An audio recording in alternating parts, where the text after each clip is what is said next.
Financial markets పై పట్టు సాధించాలనుకునే వాళ్ళు Revanth conduct చేసే వెబినార్ కోసం ఈ నెంబర్ కి కాల్ చేయండి.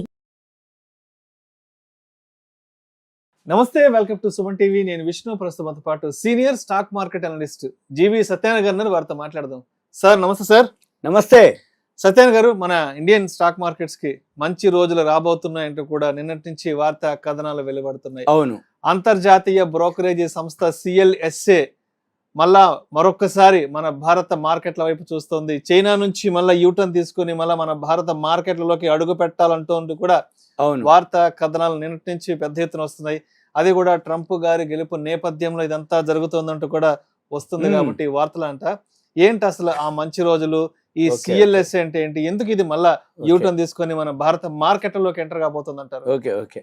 ఈ CLSA ఏదైతే ఉందో అది అంటే దాని యొక్క పేరు క్రెడిట్ లియోనైస్ సెక్యూరిటీస్ ఏషియాగా దాని యొక్క పేరు CLS. ఇది ఒక పేరున్నటువంటి ఆర్గనైజేషన్. వీళ్ళు ఇది హాంకాంగ్ బేస్డ్ అనమాట. వీళ్ళు మన షేర్ మార్కెట్ సంబంధించినటువంటి ఇన్ఫర్మేషన్ కానీ పెట్టుబడులు కానీ అవి పెడతారు. అయితే ఇది 1986లో హాంకాంగ్లో ఏర్పడింది. ఏది ఈ CLSA. మనం దాన్ని ఎందుకు నమ్మాలి అనే దాని గురించి వింటున్నప్పుడు దాని గురించి కూడా మనము తెలుసుకోవాలి ఆ కంపెనీ ఏంటిదని. అయితే ఇది ఇప్పుడు ప్రజెంట్ అంటే ఇద్దరు జర్నలిస్టులు కలిపి పెట్టడం జరిగింది. దీంట్లో వీళ్ళ పని ఏంటంటే పెట్టుబడులు ఎక్కడ పెట్టాలి, ఏ దేశంలో ఉంటాయి, ఏ విధంగా పెరుగుతాయి అనే దాని మీద వీళ్ళు కార్పొరేట్ ఫైనాన్స్ కానీ వాళ్ళ యొక్క దాని మీద సంపద ఎలా నిర్వహించాలనే దాని మీద వీళ్ళు ఉంటారు. అయితే వీళ్ళకి 2018కి అప్పటికి 1800 ఉన్నారు ఏది ఎంప్లాయీస్. ఇప్పుడు అంటే ఇంకా పెరుగుండొచ్చు. అయితే ఈ వెబ్సైట్ ఏదైతే ఉందో వీళ్ళు విన్పుల్ లాయింగ్ అండ్ క్రూక్ షాంక్ అని ఇద్దరు అనమాట. వాళ్ళు హాంకాంగ్లో స్టార్ట్ చేయడం జరిగింది. ఇకపోతే వీళ్ళిద్దరు జర్నలిస్టులు అనమాట. ఇప్పుడు ఇక మనం ఈ టాపిక్ ఏంటిది అంటే సింపుల్గా ఈ CLSA వాళ్ళు ఏం చెప్పడం జరిగింది అంటే ఎప్పుడైతే అమెరికాలో ఎలక్షన్స్ అయిపోవటం, ట్రంప్ గెలవటం, ఈ ట్రంప్ గెలిచిన తర్వాత ఆయన అంటే అంతకుముందు నుంచి కూడా ఆయనది ఒక నైజం అంటే ఏంది, బైడెన్ కంటే ముందు ట్రంప్ ఉండో అంతకుముందు ఏమేమైతే చేసిండో మధ్యలో 4 సంవత్సరాలు లేకపోయినా మళ్ళీ ఇప్పుడు సెకండ్ టైం ఎప్పుడైతే గెలిచిండో ఆయన ఆలోచనలు ఏముంటాయి, ఆయన ఎలా చేసిండు, అంతకుముందు 4 సంవత్సరాలు ఎలా ఉంది, ఆయన వరల్డ్లో ఏమేమి అంటే ఎవరికి ఫేవరు ఎవరికి అన్ఫేవర్, ఈ ఫేవర్ అన్ఫేవర్ తోటి ఆ దేశాల్లో ఏవైతే ఉన్నాయో అవి అనమాట. అంటే ఉదాహరణకి ఇప్పుడు మొన్నటి వరకు ట్రంప్ ఎలక్షన్స్ ఏదైతే అమెరికాలో ఎలక్షన్స్ ముందు మన మార్కెట్లు అన్నీ కూడా ఆల్ టైమ్ హైక్ రావటం, ఎప్పుడైతే ట్రంప్ గెలవటం, ఈ ట్రంప్ గెలిచిన తర్వాత మన మార్కెట్లు మళ్ళీ ప్రాఫిట్ బుకింగ్ జరగటం, FIL కంటిన్యూగా అమ్మటం, ఈ FIL కంటిన్యూ అమ్మినాక మన ఫండ్స్ అంతా కూడా అంటే FIL ఇక్కడ అమ్మేసి చైనాకి వెళ్ళిపోతున్నాయి అనేది ఒక న్యూస్.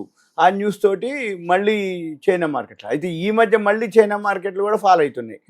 ఈ CLSA ఇప్పుడు మీరు అన్నట్టు లేటెస్ట్ అనౌన్స్మెంట్ ఏంటిది అంటే ఈ ఏవైతే పెట్టుబడులు ఉన్నాయో వీళ్ళు కూడా చైనా మార్కెట్లో ఏవైతే ఉన్నాయో వీళ్ళు పెట్టుబడులు తగ్గించుకుంటున్నట్టు. రెండోది ఇప్పుడు ట్రంప్ ఎప్పుడైతే గెలిచిండో ఈ చైనాకి ఏవైతే పెట్టుబడులు పోవిగా చైనాకు అమెరికాకు ఏవైతే వరల్డ్లో ఎవరైతే లీడింగ్ ఎక్స్పోర్ట్స్ అంటే ఎక్స్పోర్ట్స్ హైయెస్ట్ లీడింగ్ అంటే చైనా వాళ్ళే. అయితే ఈ చైనా నుంచి ఎక్స్పోర్ట్స్ని ఈ ట్రంప్ తగ్గించాలనేది ఒకటి. రెండోది ఏదైతే ఉపాధి కానీ ఏదైతే ఉందో అమెరికా వాళ్ళకే రావాలి అంటే ఏవైతే ఎగుమతులు తగ్గించాలి అంటే చైనా వాళ్ళని కొంచెం అనగదొక్కాలనే ఉద్దేశం అనమాట. అంటే ఏంది, ట్రంప్ ఎప్పుడు కూడా అంటే గల్ఫ్ కంట్రీస్ కానీ ఇరాన్ అటువంటి వాటికి మళ్ళీ చైనా వాటికి ఆయన కొంచెం ఎగనెస్ట్ దూరంగా పెడతాడు. ఏమన్నా అనగానే రైట్ వాళ్ళ నుంచి ఎక్స్పోర్ట్స్ కానీ ఏమన్నా అనగానే కొంచెం ఉంటాయి. కాబట్టి అయితే ఇప్పుడు ఎవరైతే ట్రంప్ గెలిచిన తర్వాత ఆయనతోటి మిత్రత్వం కానీ సఖ్యతగా కానీ ఏ దేశాలు ఉన్నాయి ఆ దేశాలకి ఫేవర్ అనేది అందరికి తెలిసిన విషయం.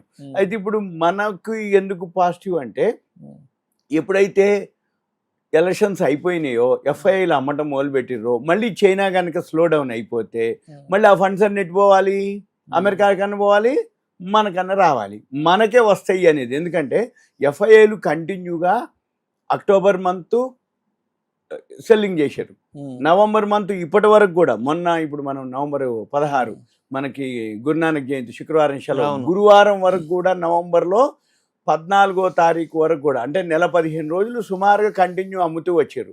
ఎక్కడైతే అమ్ముతూ ఉంటారో ఒకటేంటిది అంటే బాటంకి అంటే ఎక్కువ అమ్మేయటం జరిగింది. ఇక ఎక్కడో ఒక దగ్గర ఆగిపోవాలి. రెండోది న్యూట్రల్ అవ్వాలి అంటే ఇక అమ్మకుండా కొనకుండా న్యూట్రల్ అవుతారు ఒకటి. ఇక రెండోది ఏంది బాటంకి వచ్చినాక ఇక చిన్నగా బయింగ్ మొదలు పెడతారు అంటే పర్చేసెస్. అంటే ఏమవుతుంది మార్కెట్లో మళ్ళీ మంచి రోజులు వస్తాయి ఒకటి. ఇక రెండోది ఏంది సెకండ్ క్వార్టర్ రిజల్ట్స్ రావటం అయిపోవటం అన్నీ వచ్చేసినాయి. అవి కూడా ఇంకేం లేవు పెండింగ్. దీంతోపాటు ఇండియాలో అంటే అమెరికాలో ఎలక్షన్స్ అయిపోయినాయి. మనకి ఇండియాలో రేపు కాకపోతే వచ్చే వారం 20వ తారీఖు మనకి మహారాష్ట్రలో ఎలక్షన్స్ ఉన్నాయి. ఈ మహారాష్ట్రలో ఎలక్షన్స్ అనేది ఉన్నాయి కానీ మళ్ళీ కొంచెమే అనమాట ఆ ఎఫెక్ట్. కానీ ఓవరాల్గా మార్కెట్ మీద నెగిటివ్ అయిపోయింది. ఇక ఇప్పటి నుంచి మళ్ళీ ఎఫ్ఐఐలు వస్తారు అనేది ఈ సిఎల్ఎస్ఏ అభిప్రాయం. ఎక్కడికి వస్తారు? చైనా నుంచి మళ్ళీ ఎవరైతే ఎఫ్ఐఐలు చైనాకు పోయినరో మళ్ళీ వాళ్ళు మన ఇండియాలోని పెట్టుబడి పెట్టడానికి రెడీ అవుతున్నారు అనేది వాళ్ళు అనమాట. అయితే మనం చూడొచ్చు నెక్స్ట్ వీక్. ఏం లేదు, సింపుల్ గా ఇది సిమ్టమ్ ఏంటంటే ఆ సిఎల్ఎస్ఏది నిజమా కాదా, సిఎల్ఎస్ఏది ఓకేనా కాదా అంటే ఏమీ లేదు. ఇప్పటికీ మనం చూస్తూ ఉంటే మొదటి నుంచి ఎఫ్ఐఐలు అమ్మేయటం అంటే మొదట్లో అంటే బాగా అమ్మటం జరిగింది. ఈ మధ్య కొంచెం తగ్గింపు అయింది అంటే సెల్లింగ్ తగ్గింది. తర్వాత ఏమవుతుంది చేంజ్ అవుతూ ఉంది అంటే వాళ్ళు న్యూట్రల్కి వస్తారు, వాళ్ళు బయింగ్లోకి వస్తారు. సింపుల్ అనమాట. మార్కెట్లు కనుక పెరగటం మొదలు పెట్టిందంటే ఎఫ్ఐఎల్ కొంటున్నట్టు అర్థం. ఇక అదే మనం గుర్తు. ఇక మళ్ళీ ఎఫ్ఐఎల్ కొనటం మొదలు పెడితే ఇక ఈ రేట్లు రావు. ఏది మన వెనకాల అంతకుముందు అదైంది ఇదైంది అనేది. ఈ లోపల మళ్ళీ అమెరికాలో ఏదైతే ఉందో ట్రంప్ ప్రమాణ స్వీకారం అనుకోండి, ఈ అందరి దేశాల యొక్క ప్రధానమంత్రులను అందరినీ పిలుస్తాడు. ఈ పిలిచినప్పుడు ఏమైతుంది ఆటోమేటిక్ గా సత్సంబంధాలు కుదుర్చుకుంటారు. వీసాలు అనుకోండి, జాబ్స్ అనుకోండి, ఆయనకి ఎవరైతే ఫేవర్ ఉండి అంతకుముందు నుంచి మీరు అన్నట్టు మన దేశానికి మొట్టమొదటి నుంచి కూడా ఫేవర్ అంటే ఏంది అప్పట్లో కరెక్ట్ అప్పటి నుంచి కూడా మన దేశంతో సఖ్యతగా ఉండు. కాబట్టి ఏమైతుంది ఇంక మనం పాతవడం అన్నట్టు వరాల జల్లు ఏమనంటే సరేలే మీకు మనం కొత్తగా పరిచయం అయ్యి కొత్తగా ఈయన ప్రధానమంత్రి అంటే కొంచెం ఉంటది.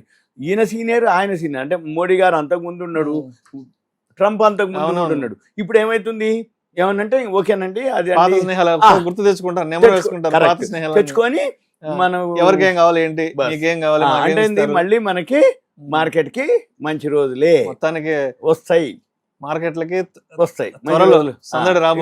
రేపు సోమవారం నుంచి చూడొచ్చు. ఇంకా లేదు అనుకుంటే ఒక 4-5 రోజులు ఆగితే మళ్ళీ మహారాష్ట్ర ఓవరాల్ గా మహారాష్ట్ర ఎన్నికల తర్వాత నుంచి కంప్లీట్ క్లారిటీ వచ్చేస్తుంది. పెద్ద ఈవెంట్స్ కూడా అయిపోతాయి. ఇంకా లేవు ఈవెంట్లు. మహారాష్ట్ర ఎలక్షన్స్ అయిపోతే మెయిన్ మహారాష్ట్ర అని మనకి ఎలక్షన్స్ కూడా అయిపోయినాయి అనుకో ఇక పెద్ద ఇబ్బంది ఉండదు. మళ్ళీ మన మార్కెట్ ఆల్రెడీ బాటంకి వచ్చినాయి, ఎఫ్ఐఎల్ సెల్లింగ్ ఇక ఆగిపోతాయి ఆటోమేటిక్. మనం మొత్తానికి ఎఫ్ఐఎల్ మళ్ళా భారత్ అంటే రాబోతున్నారు. పెట్టుబడుల ప్రవాహం దళాల స్ట్రీట్ రావాలి. ఈ నేపథ్యంలో మార్కెట్ కాకపోతే ఒకటి ఏంటంటే ఈ ట్రిప్ లో వాల్యూ ఉన్న స్టాక్స్ మనం హోంవర్క్ చేసుకోవాలి. ప్రస్తుతానికి డిస్కౌంట్ లో ఉన్నాయి, 30% 40% డిస్కౌంట్ లో ఉన్నాయి. అవి మనం హోంవర్క్ కొనిపెట్టుకుంటే లాంగ్ టర్మ్ కి. Correct. Right. Thank you sir, thank you so much Satyanarayana గారు. త్వరలో మన మార్కెట్లకు ఏ విధంగా కలరాబోతుంది, మార్కెట్లకు ఏ విధంగా మంచి రోజులు రాబోతున్నాయి అనే అంశం గురించి చక్కగా తెలియజేశారు. Thank you so much. Thank you. Suman TV ధన్యవాదాలు.